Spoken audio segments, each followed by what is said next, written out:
What's up guys, it's Kevin English, IFBB Pro and 3-time 202 Mr. Olympia. We're here at the East Coast Mecca, Beth Francis Powerhouse Gym. We started off doing the cable bicep curl. It allows me not to cheat and use momentum. I kept my rep range roughly between 6 to 8 reps. That allowed me to really emphasize on contracting and squeezing the muscle so that way I could recruit more muscle fibers and get harder. Our second movement was the preacher curl. A lot of people make the mistake of when they're curling up, they allow their elbow to move forward and rise off the pad.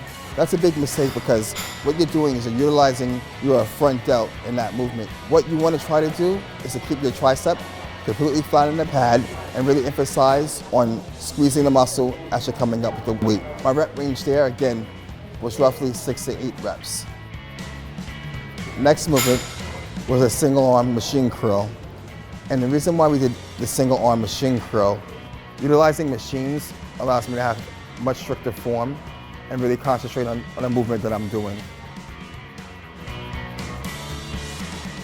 For our last movement for biceps, we did standing camera curls and we utilized dumbbells. And again, we kept the rep range roughly between 6 to 10 reps for 3 sets.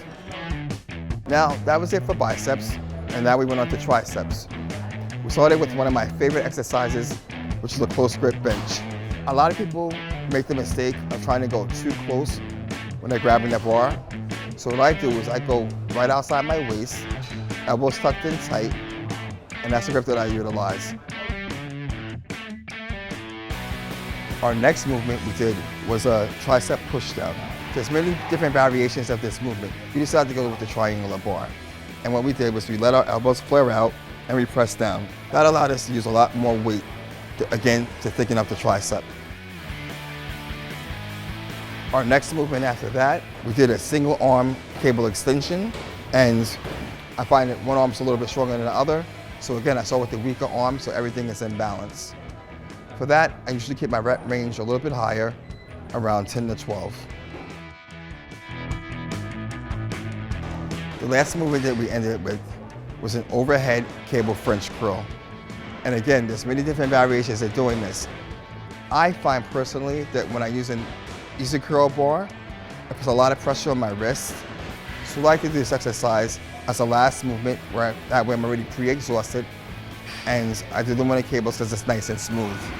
I want to thank you guys and looking forward for you guys to continue to watch me progress, get stronger and bigger.